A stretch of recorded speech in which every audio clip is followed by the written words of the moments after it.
Hail, good viewers and listeners in, and welcome to my Engineer class guide. The Engineer is probably the most straightforward class, and I already outlined some stuff applicable to it in my general Horde tips video, so I don't really have a lot left to tell you about. But I do still have a few last tidbits, so let's dive right in! Post haste! First off, this should go without saying, but as an engineer, you need to build and repair stuff.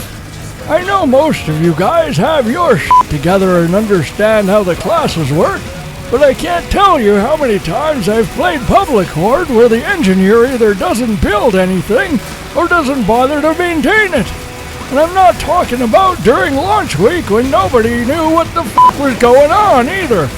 Just a few weeks ago, I was playing as a heavy. The engineer was nice enough to build me a turret, but would he refill the ammo? Would he f***? As the engineer, you're given the tools and skills to maintain the whole base, so make sure that you do. It's a waste of resources for every member of the team to have to buy their own repair tool, so either do your job or find a different class. Ditch your starting weapons as soon as possible. The engineer isn't built for close encounters, so it's best to stick with long-range weapons, and both the stock weapons come up short in that department. Plus, the Enforcer is just god-awful. I saw a forum post arguing that it's got higher damage per second than the Nasher. Really? Well, if that's true, why don't you ever see anyone using it in multiplayer? I wonder why. Oh wait, I know why.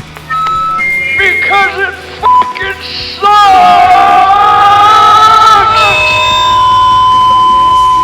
Don't worry too much about your guns though. They should really only be used as a last resort anyway, as your main weapons are the fortifications themselves.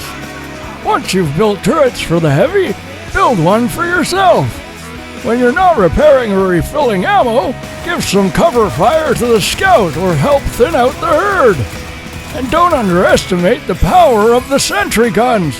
Level 3 and up sentries are some of the most important fortifications in the game, so you should buy as many as you can.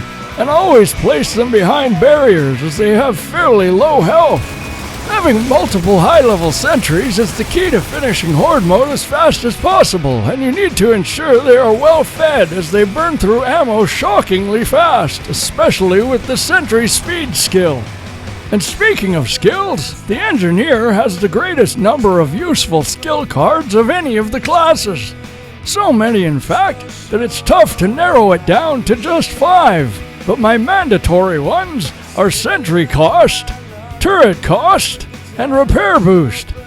The other two could be any combination of sentry speed, fortification health, or build cost, depending on what you prefer.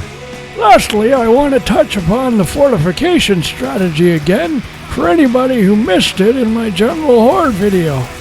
The engineer's discount skills allow you to buy cheap fortifications, and when paired with the scout's deposit bonus skill, you'll get the majority of the money back when they're destroyed. Letting the enemies destroy the fortifications and using the power to buy new ones will level up the fabricator extremely fast. With a scout who's also using the brawler and execution bonus skills, it's possible to get to level 4 by wave 10. Check out my scout guide for more info. And that's it! Short and sweet, kinda like my third wife. She was a midget pro wrestler.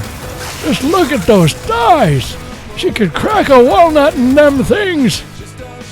Till next time, fare thee well, fuckers!